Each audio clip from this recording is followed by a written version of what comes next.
Bonjour Sylvie, comment vas-tu? Adama, bonjour, je vais bien et toi? Très bien, je viens de rencontrer un groupe d'enfants formidable. Ah, j'adore les belles histoires. Raconte-moi ça. En fait, c'est une histoire parfois triste, mais qui peut bien finir. Comment ça? Bon, tu sais, je m'intéresse aux problèmes de notre pays et aux manières de résoudre ces problèmes.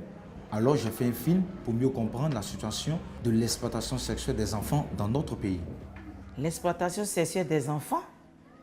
Je crois en avoir entendu parler, mais ça n'existe pas chez nous. Malheureusement, si. L'exploitation sexuelle des enfants, c'est l'utilisation d'un être humain de moins de 18 ans pour des activités sexuelles en échange d'avantages ou de promesses d'avantages, comme par exemple de la nourriture, un abri, de l'argent ou une protection pour l'enfant ou pour une tierce personne. Aujourd'hui, cela existe dans tous les pays du monde et chez nous aussi. Les victimes sont surtout des filles, mais aussi des garçons. Ici, en Côte d'Ivoire, les situations d'exploitation sexuelle des enfants prennent les formes suivantes: la prostitution, les mariages forcés, la traite et l'exploitation sexuelle en ligne des enfants busy sur les réseaux sociaux. Ah, je comprends maintenant.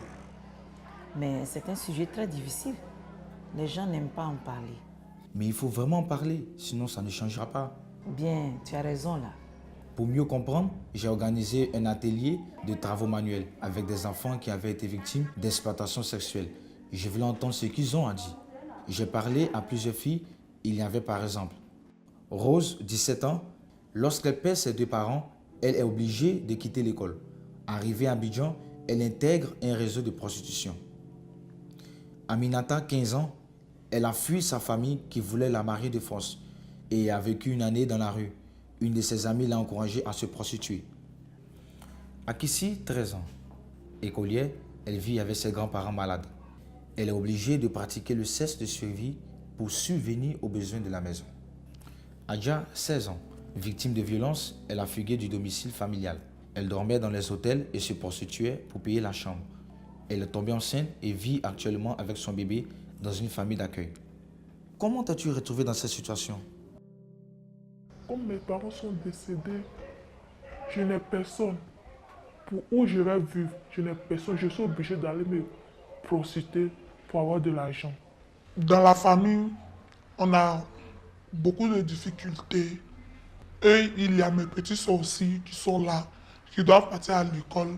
Et ma maman, elle n'a pas les moyens. Donc, je suis obligé de faire ça pour avoir quelque chose pour manger. Je suis chez ma grand-mère, mais elle n'a pas les moyens. Et elle est quelqu'un qui est un peu malade. Quand elle était malade, il n'y avait personne pour l'aider. Moi, je suis allé chercher de l'argent pour venir.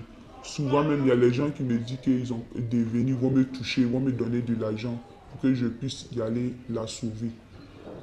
Comme me look on est mis à part pour te bénin, on comprend. Donc, ni voilà, ni dans le comment.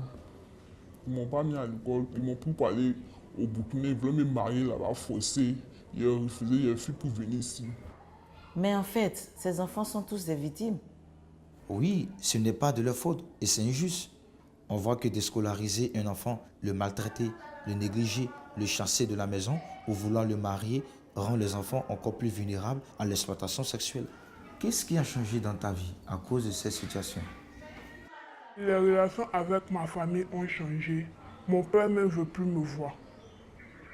Mon grand frère aussi. Donc je suis seul. Mes amis me traitent de prostituée. Je ne peux pas lire et je ne peux pas bien écrire. De la manière moi-même je veux m'exprimer parmi les gens, je ne peux pas. Quand les gens me voient, il y a d'autres même qui me frappaient pour dire que pourquoi je suis petite et puis je me prostitue. Pourtant, ce n'est pas de ma faute. J'étais dans la rue encore, je dormais dans la rue, je dormais dans les marchés. J'étais avec des gens qui fumaient la drogue et aussi j'étais livré à moi-même. Qui t'a aidé dans cette situation et comment as-tu été aidé? La communauté Abel était vraiment là pour m'aider. Même quand je suis malade, ils me soignent, même mon enfant aussi. Ils m'ont aidé à accoucher facilement. De deux, ils m'ont donné des marchandises pour que je puisse faire un commerce. Ils m'ont aidé à certaines réunions. Quand je participe, il y a certains trucs qu'on me dit, ça m'a fait changer. Donc, ils ont cherché un endroit, un logement pour moi où je dors là-bas. Je les ai encouragés, ça a permis que non, aujourd'hui, je sais à mon petit garçon que je l'aime beaucoup, que je l'aime aussi de tout mon cœur. Sinon, j'étais prête même à le donner à quelqu'un que je ne connaissais pas. Qu'est-ce que tu conseilles à d'autres enfants et jeunes qui pourraient être dans la même situation que toi? Ce que je peux dire à mes amis, j'ai passé un moment pas agréable, mais ce que je peux dire, faut pas que ce que je fais, faut pas qu'ils vont faire la même chose. Parce que la protection, il n'y a rien dedans. Ce que je peux dire aux enfants, aux jeunes comme moi, on n'a qu'à beaucoup prendre leurs études au sérieux. Ces gens de vie ne mènent à rien si ce n'est pas l'amour. Il ne faut pas qu'ils suivent des amis qui leur donnent les mauvais conseils. Et je m'adresse aussi à nos mamans. Si on a besoin d'être, quand on s'approche d'eux, quand on a besoin d'eux, quand ils nous repoussent, ça nous pousse à faire de ces gens des bêtises pour pouvoir avoir de l'argent. Conseil que peut donner à l'administration, quand un enfant est comme ça, on doit prendre un enfant pour aller à l'administration pour voir ce qui ne va pas dans sa vie. On voit ses parents pour communiquer avec ses parents, pour voir ce qu'elle veut faire.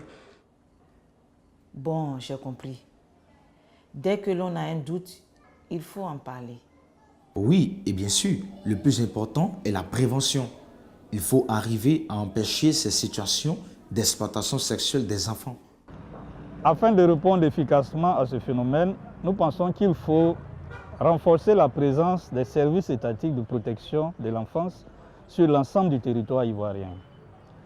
Améliorer l'accès des enfants victimes d'exploitation sexuelle aux services de protection disponibles via un renforcement de l'information des enfants, des parents et de la communauté. Renforcer les capacités opérationnelles des services de police afin qu'ils puissent contrôler plus efficacement l'accès des enfants aux sites professionnels réels ou en ligne. Élaborer une stratégie visant à développer la scolarisation et l'accès des victimes d'exploitation sexuelle à des formations professionnelles de qualité grâce à une intervention renforcée du ministère de l'Éducation en charge de la question. Il faut mettre en place des programmes de création ou de soutien d'activités génératrices de revenus à destination de victimes d'exploitation sexuelle.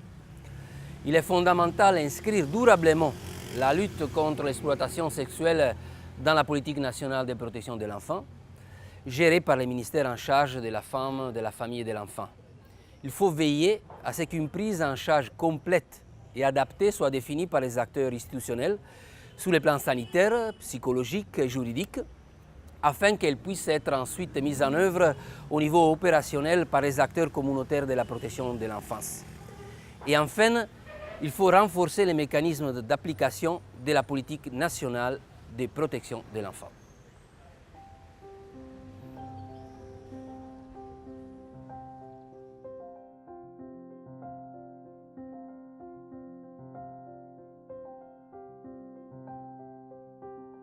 Quand j'étais gravement malade, m'ont pris pour aller à l'hôpital. C'est ce qui vraiment m'a donné du courage. Je vis avec mon papa aujourd'hui. On cause bien aujourd'hui, ça va.